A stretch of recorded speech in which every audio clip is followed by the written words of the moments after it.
and Vento, the team behind this fantastic event. Congrats to the Vento team,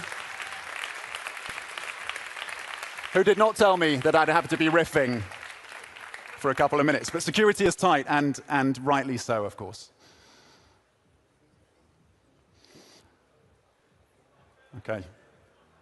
It's going to be about an hour-long conversation, we hope, between John and Jeff, talking no doubt about leadership, about businesses into the future, about innovation,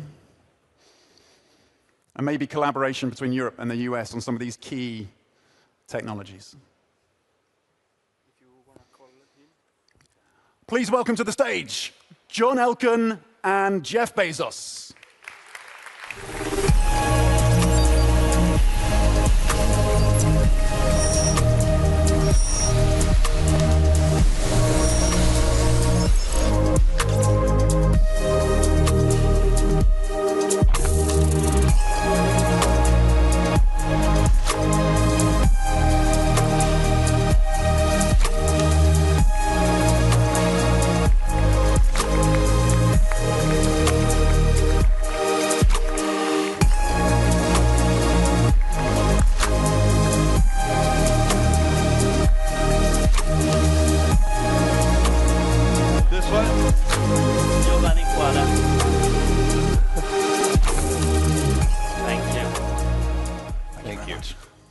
Have arrived.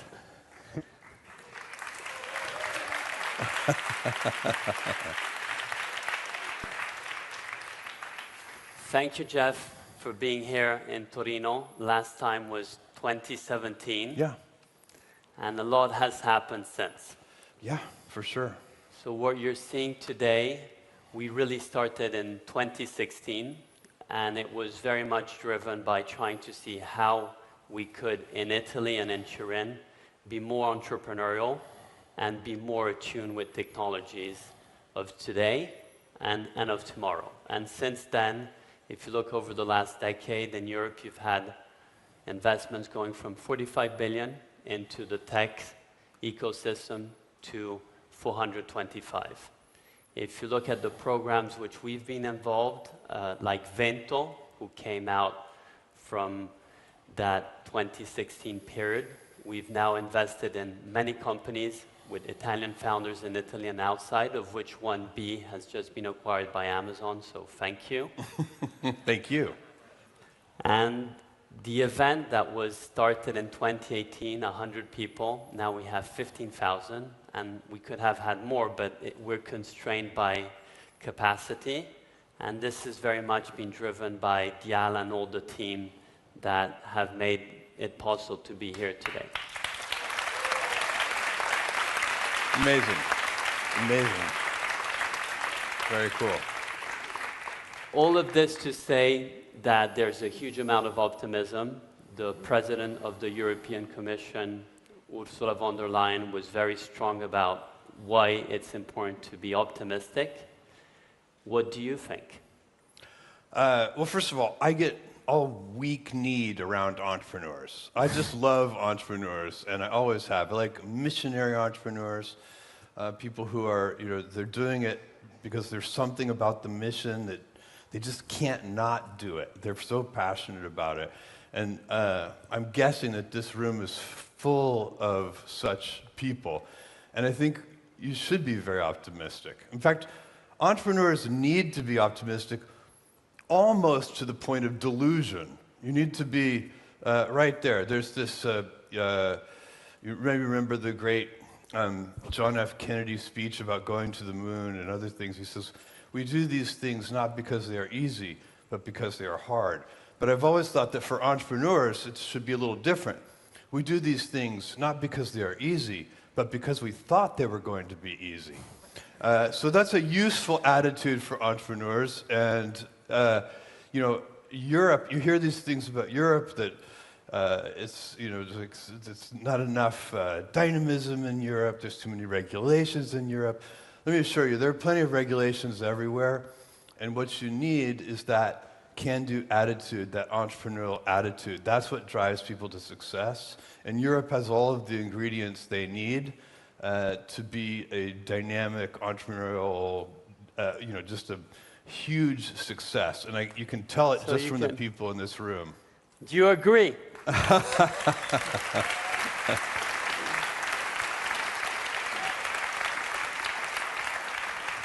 And of course, startup companies, small companies, thrive in moments of great and rapid change. Stability favors incumbents, and rapid change favors small, dynamic, nimble startup companies. And so the world is so rapidly changing right now. There's never been a better moment to be an entrepreneur. There has never been a better moment to be a startup company. And if you think about entrepreneurs and startup companies, Amazon now is a very large company. We are involved with very large companies, and there's this idea that if you want to be an entrepreneur, you should drop out from college, start your own company.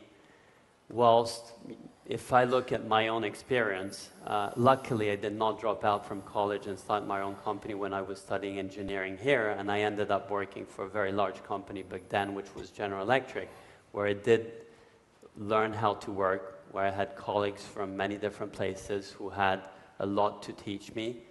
And I was wondering if you had a different path than dropping out from college and starting your own company. If there are multiple paths, and if working for big companies is also not exciting, and within a large company, you could still be entrepreneurial. So there's a lot packed in there, and I'll tell you my view on this is that it is possible to be 18, 19, 20 years old, drop out of college, and be a great entrepreneur. And the world is, we have famous examples of that working, Bill Gates, Mark Zuckerberg, etc. But these people are the exception. I always advise to young people, go work at a best practices company somewhere where you can learn a lot of basic fundamental things, how to hire really well, how to interview, etc. There's a lot of stuff you would learn in a great company that will help you. And then there's still lots of time to start a company after you have absorbed. It increases your odds, in my opinion. I started Amazon when I was 30, not when I was 20. And I think that extra 10 years of experience actually improved the odds that Amazon would succeed. So that would always be my And you finished advice. college. I finished college, and I enjoyed college, and I think it's been helpful to me. And then I went on and I worked for a really great company called D.E. Shaw & Co., where I learned a tremendous amount there. And working. And by the way, as you mentioned, when you're inside a big company, you can be entrepreneurial. Big companies need mavericks. They need people to lift them up and make them see new things. And it's up to the leadership of big companies, good companies, best practices companies, when they get larger, they defend their mavericks. They don't eject them. They figure out how to support them and keep them, driving change inside the company. Because really, most big companies get comfortable, and the mavericks cause discomfort. And so it's easy to keep them away and kind of drive them out. But you'll lose so much that way. At Amazon and at Blue Origin, we're very careful to keep our mavericks.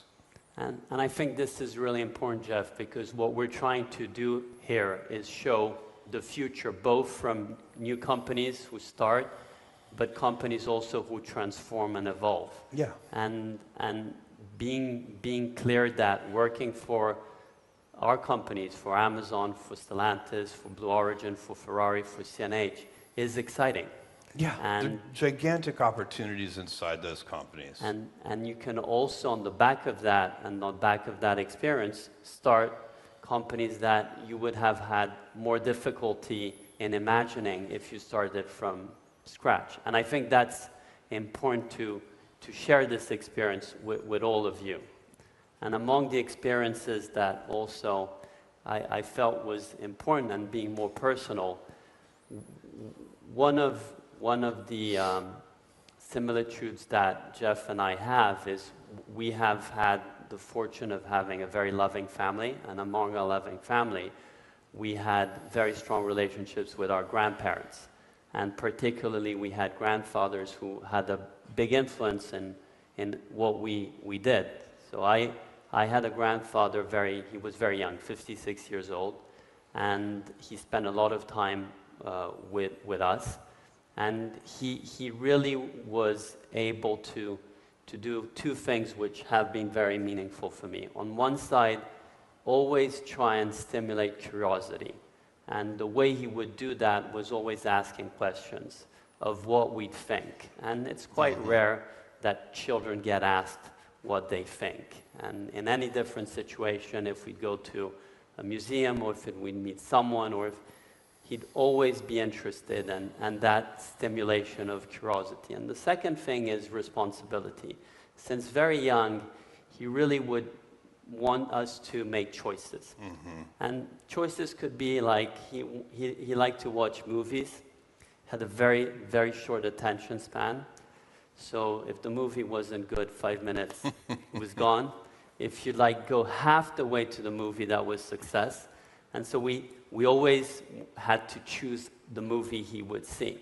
And so going from those small responsibilities to bigger responsibilities, like taking care of something that he thought was important, or a guest that he had. And that trust in us and that sense of responsibility are things that stayed very much with me. And I know you also had incredible grandparents and an incredible grandfather. And what stays as of today from him, from what he taught you? Well, you're right. This is something we have in common. My mother had me when she was very young. She had just turned 17 years old. She was still in high school in Albuquerque, New Mexico. In fact, they tried to kick her out of high school for being pregnant, and my grandfather said, no, you can't kick her out. It's a public school. She gets to finish high school. So anyways, there she was, pregnant with me in high school and finishing in her whole senior year after I was born. And because she was so young, my grandparents took me every summer so that she could have, some other kind of life for a few months. Not only she was, when you are a very, very young mother, you grow up very fast. And so every summer, from the age of 3 or 4 until I was about 16, I went and spent with my grandparents on their ranch in South Texas. And my grandfather, at that point, so I only knew him as a rancher. He had done a bunch of things in his life, but at that point he was a rancher. And he did, and this is quite common, I think, in rural areas, that people do everything themselves. He did his own veterinary work, he repaired everything. He had this D6 Caterpillar bulldozer that he'd bought for like $5,000 because it was completely broken down. And we spent an entire summer fixing it. And to get the transmission out of the thing, we had to build our own crane. And so he had an incredible resourcefulness to him. He believed he could solve any problem. And I sort of watched him, his veterinary work on the cattle. He would make his own needles. He would get a little piece of wire and heat it up with a blowtorch and pound it flat and then sharpen it and drill a little hole through it. Some of the cattle even survived.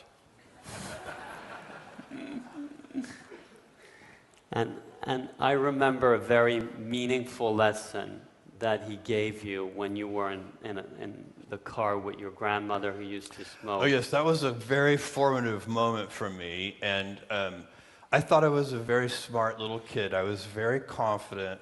And I'm only at this point maybe 10 years old. And this was, this would have been 1974. And there were a lot of radio commercials on the car radio about how smoking cigarettes kills you. This was 10 years after the U.S. Surgeon General's warning, and it was still there was big campaigns to get people to stop smoking. And one of these radio commercials said, every puff on a cigarette takes 2 minutes off of your life. And my grandmother was a chain smoker. She smoked all day long, and so always when we were in the car, she would have the window down, and she'd be smoking the whole time. And I hated this. I thought it smelled bad, and I didn't like it. And I was listening to these radio commercials, And so I decided I would calculate how many years of her life she had taken off. If every puff is 2 minutes, and I did some estimating, and I stood up in the back of the car, and I proudly announced that she had taken, I don't remember what the number was, let's say 7 years off of her life. And I thought in my 10-year-old brain that they were going to congratulate me for being so clever. And instead, she burst into tears. And I was taken aback, and my grandfather pulled the car over on the side of the road. And he had never said one harsh word to me, by the way. In our entire relationship, he never did say a harsh word to me, by the way. And so he pulled me around. He took me out of the car and took me out to the back side of the car. She's still in the front seat, tears coming down her cheeks. And he said to me, I had no idea what he was going to say. And he said to me, Jeff, one day you'll understand that it's harder to be kind than it is to be clever.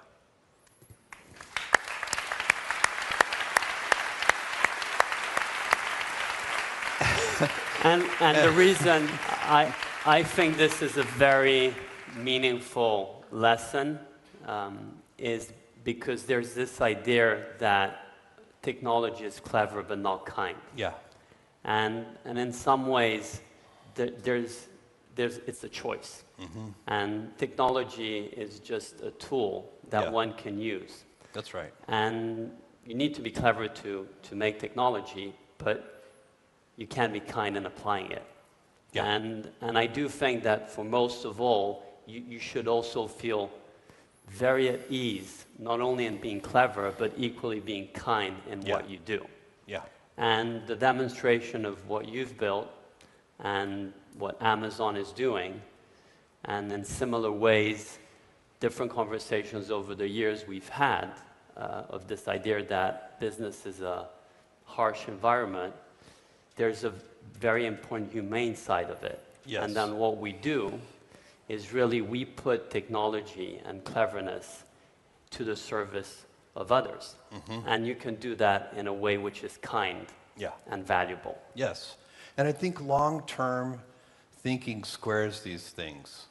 So whenever you're in a situation where it seems that short-termly you're doing a business deal with someone, and if you think you're never going to deal with them again, then maybe you would come to a certain answer. But if you realize, I'm probably going to deal with this person for the rest of my life in one way or another, you come to a different answer. And so long-term thinking, whether it's with your customers or your business partners, or even with family members and loved ones, thinking about, okay, what do I want this to be like, not just right now, but 5 years from now, 10 years from now, 20 years from now. So, in retail, I would always rather lose a sale than lose a customer.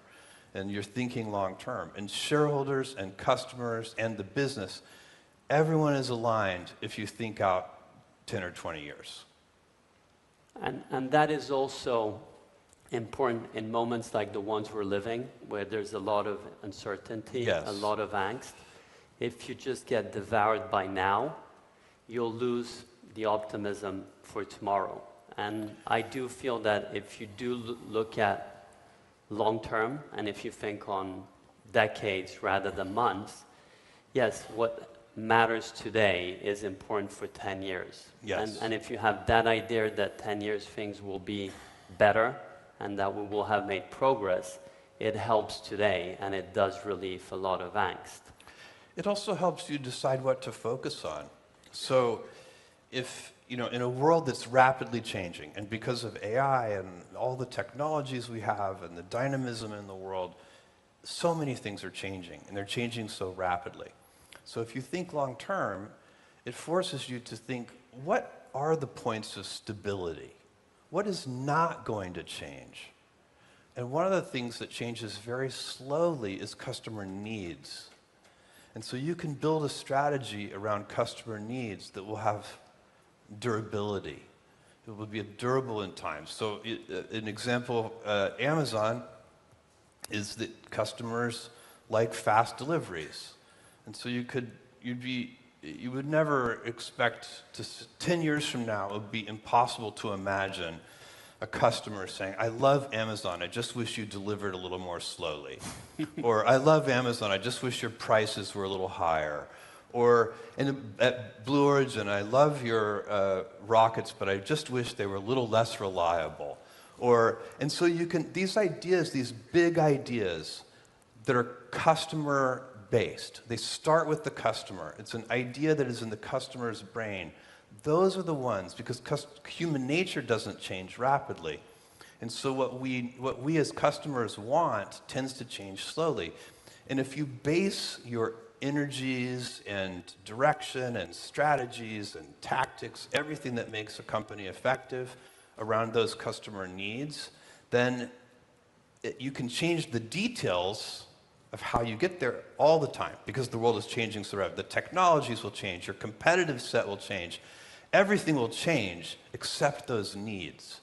And so that's another way that long-term thinking is protective, because it forces you to think about the real customer needs, to center those as your big ideas, and then put energy into them in 100 ways, and to be very dynamic. I'd always say be stubborn on the vision and flexible on the details.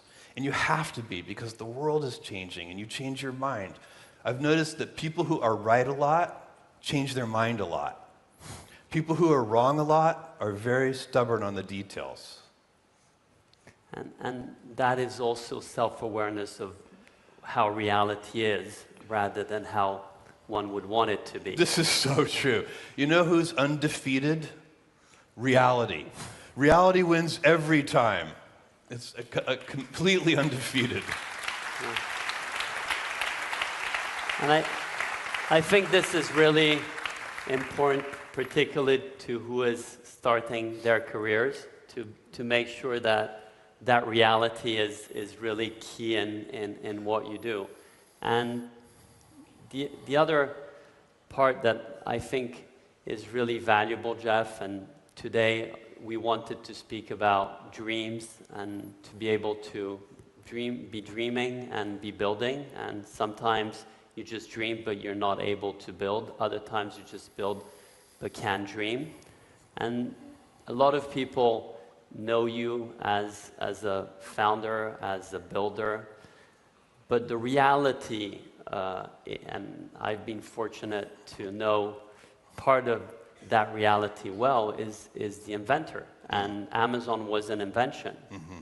Blue Origin is an invention. Mm-hmm. And there are many inventions that you've been making, and that's what really is interesting for you. How can you make sure that as you invent, and one of the main topics that we've discussed is how it's important to wonder, mm-hmm. how it's important to explore. Mm-hmm. But as you invent and you wonder, how were you able not to get lost? Well, that is such a good question, and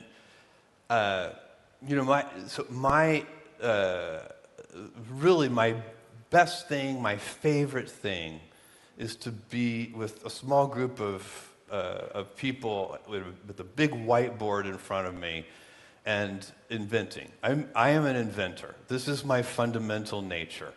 And I remember one time, we had an executive at Amazon for many, many years, a guy named Jeff Wilke, who was instrumental in the success of the company. We've been gifted with a large number of fantastic executives, including Diego Piacentini, who I think might be in the audience somewhere. And thank you, Diego. Diego's contributions to Amazon are legendary. And to Vento too. So thank you, Diego. And so one day in the early days, because I literally put me in front of a whiteboard and I can come up with 100 ideas in half an hour.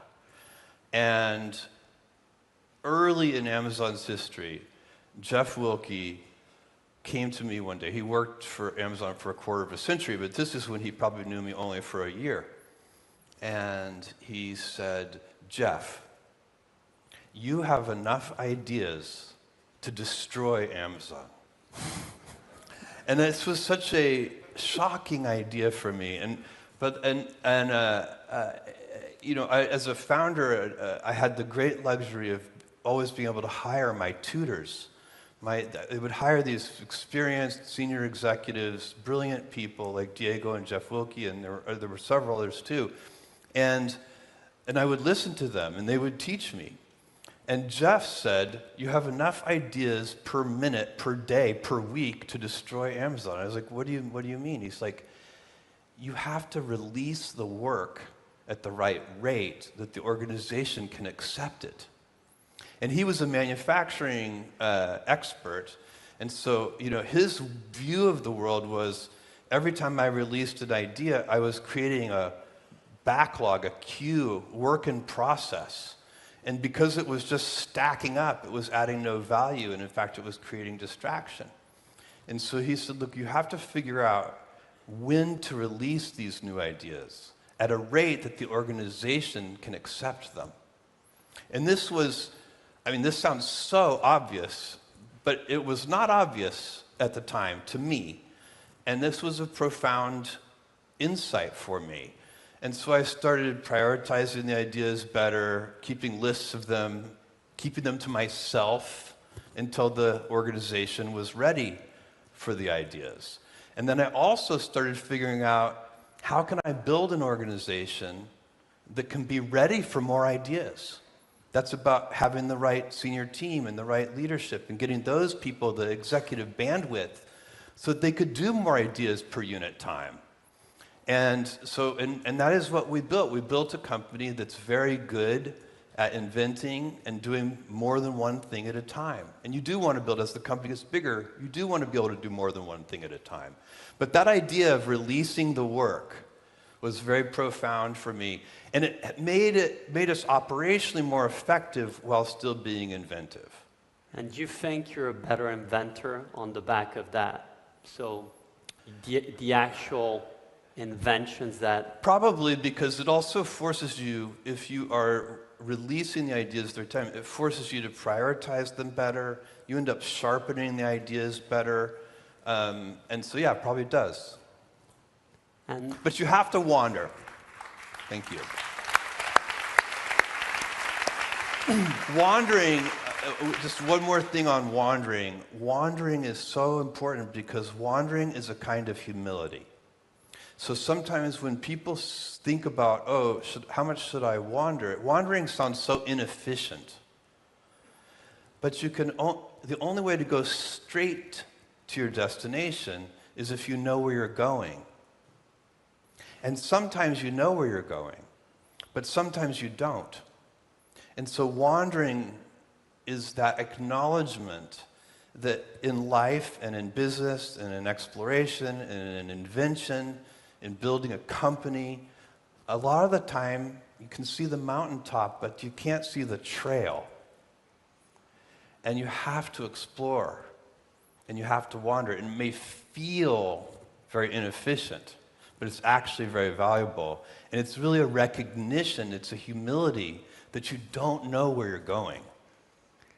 But inventing...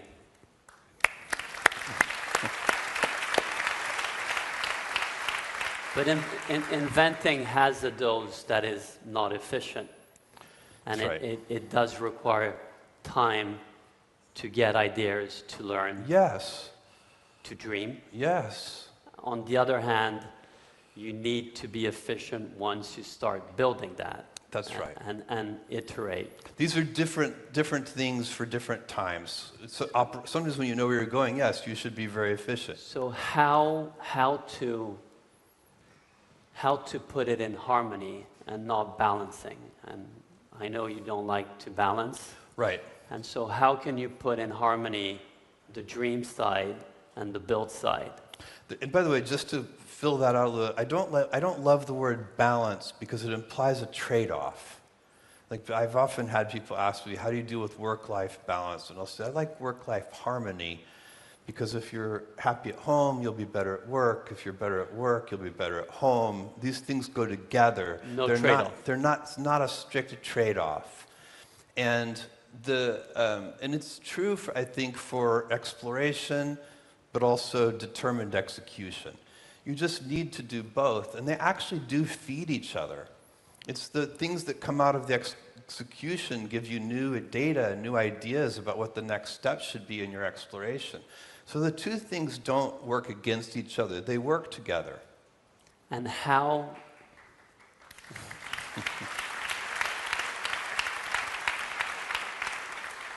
So how would you advise young founders in practical terms to be able to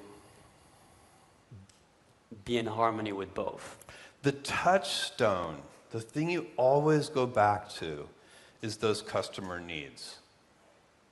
So that's the only way that I could advise any founder or entrepreneur, is to deeply understand what are the big ideas that their customers want. And you should ask them, ask your customers, but it's not sufficient. You also have to invent on their behalf, because the biggest breakthroughs, the most important ideas, customers don't know to ask. They don't know to ask for those things. That's why you have to dream, and you have to use your intuition and your gut and your heart. All of the data that gets used in business is essential. If you're in business and you're not looking at your data, trust me, your competitors are going to beat you. But if you're only looking at your data, you also will not win, or at least not win big. Because the most important decisions that every person makes when they're building something new is made with intuition. You cannot prove it, but you have an instinct and a hunch. And then you'll pay attention. If that turns out to be wrong, it won't be a big deal. You'll correct. I'd like to go back in the future, 25 years ago. I was studying here in Turin, not very far away in the engineering school. It was the miracle of internet and mobile phones together. I was actually doing a startup called CiaoWeb, which was a portal. There were many portals. Portals were also being financed by vendors who were selling you technologies and financing that technology. And e-commerce was going to be everywhere. Penetration rates seemed incredible. The speed at which that was going to happen was imminent. And it was exciting and incredible, and Amazon existed, and it was already a public company then. And then it just blew up. Everything blew, and you had the internet bubble. Today we have similarities with AI, and we have this incredible sense of optimism and excitement, and everything is going to be there now. How do you feel about this moment, and what do your instinct, taking us back 25 years ago, can help us detect? Because my instincts are of caution. Mm-hmm. Well, okay, so to take you back in time, in the year 2000, when the internet bubble burst, Amazon's stock, in a very short period of time, went from $113 a share to $6 a share. And by the way, it's split many times since then. I don't know, 20 for one, or maybe even more. I don't have the number. But so these prices have nothing to do with today's stock prices. But to go from 113 to 6 in a short period of time was very concerning. And shareholders were upset, employees were nervous. We had all of our employee base, their parents were all calling our employees and saying, "Are you okay?" You know, this was the environment of great nervousness. But I looked at the numbers in the business, and every month, as the stock price went from 113 to 6, a number of customers went up every month. Our gross profits went up every month. Our operating expense, we were still in a loss position, but our losses as a percentage of sales went down every month. Every single business metric, new customers, customer repeat purchases, everything that we were monitoring through that entire period kept getting better. And so that's one observation about bubbles in general. The fundamentals can be disconnected, the fundamentals of the business. And of course, as entrepreneurs, You're focused on the fundamentals of the business. The stock price is an output, an ultimate output that you actually have very little control over. Benjamin Graham, the great investor, is famous for saying, in the short term, the stock market is a voting machine. In the long term, it's a weighing machine. And so as founders and entrepreneurs and business people, our job is to build a heavy company. We want to build a company that when it is weighed, it is a very heavy company. We do not want to focus on the stock price. And so that is, that will be misleading because it can be disconnected from the fundamentals. And when bubbles happen, so that's one thing that happens. The second thing that happens when people get very excited, as they are today about artificial intelligence, for example, is every experiment gets funded. Every company gets funded. The good ideas and the bad ideas. And investors have a hard time in the middle of this excitement distinguishing between the good ideas and the bad ideas. And so that's also probably happening today. But it doesn't mean that anything that's happening isn't real. Like, AI is real, and it is going to change every industry. In fact, it's a very unusual technology in that regard, in that it's a horizontal enabling layer. Today we talk about AI first companies like OpenAI and Anthropic and Mistral and so on and so on and so on. There are so many startup companies that are kind of AI companies of various kinds. And that's normal for this phase. But that is not the biggest impact that AI is going to have.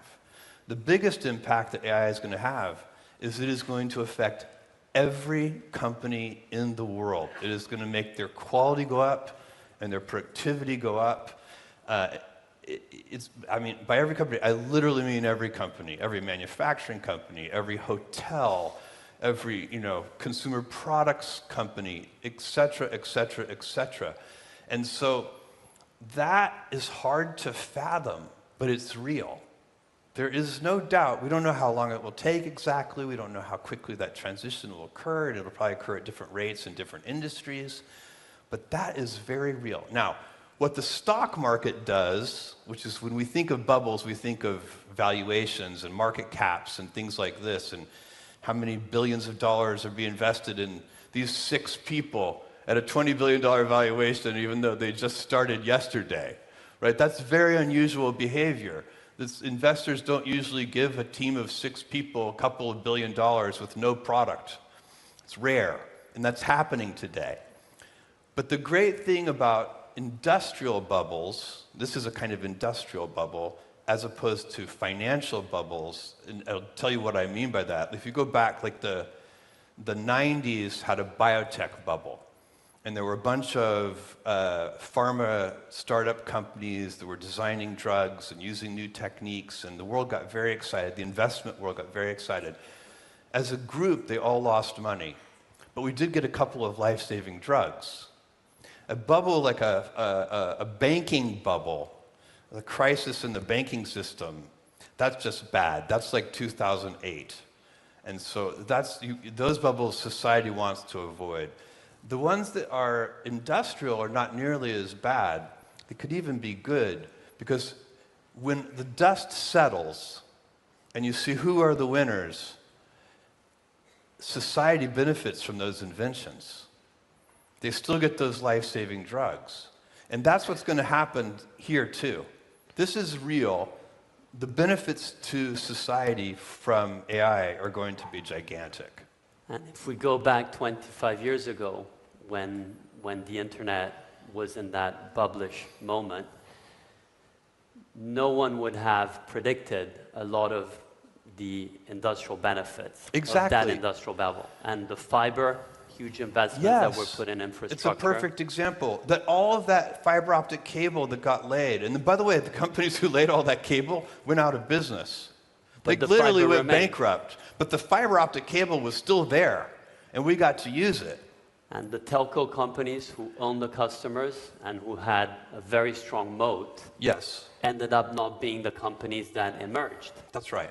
And a lot of the infrastructure that was laid for e-commerce ended up actually working. Yes. And in some ways, what is really important in the moment we're living now is, on one side, to be extremely optimistic that the societal and beneficial consequences of AI, like we had with internet 25 years ago, are real and there to stay. 100%. And by the way, it's not even just AI. We are all gifted, everybody in this room, we're gifted to live in a moment of time when there are multiple golden ages going on. So space travel is in the middle of a golden age.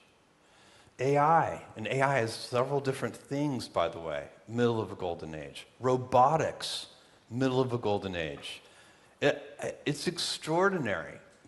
There's never been a better time to be excited about the future. And as I said earlier, thank you.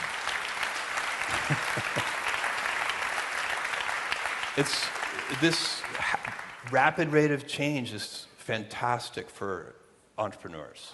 And I think what's really important of what we just discussed is, on one side, to decorrelate the bubbles and their bursting consequences that might or might not happen from the actual reality. Exactly. And that if you look at AI, similarly to the internet or similarly to electricity, it's going to be broadly diffused. Correct. And it will go everywhere, and everyone, from us as people to companies, will be using it and benefiting from it. That's right. And so we need to just be extremely open in being able to adopt it, and not necessarily think like back in the days that electricity was only going to be applied for light bulbs, or electricity was only going to be applied for a fridge. Civilizational abundance comes from our inventions. So 10,000 years ago, or whenever it was, somebody invented the plow,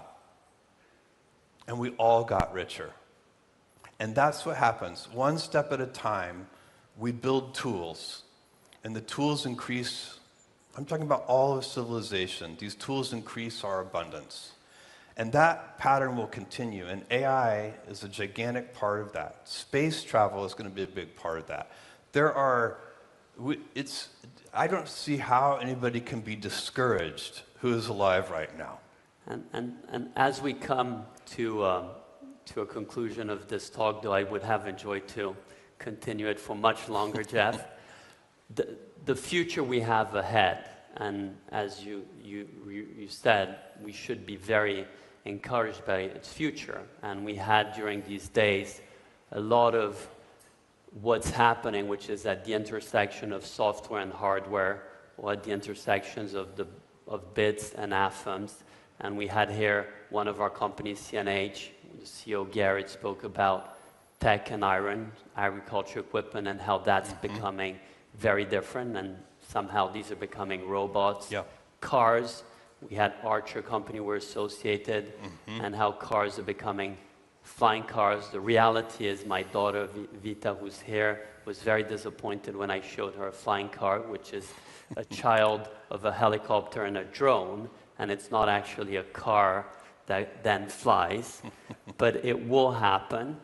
And healthcare, which is a sector where we've been spending a lot of time and looking at machines that Philips do, where surgery is going to become more and more precise and more clever, thanks to this combination.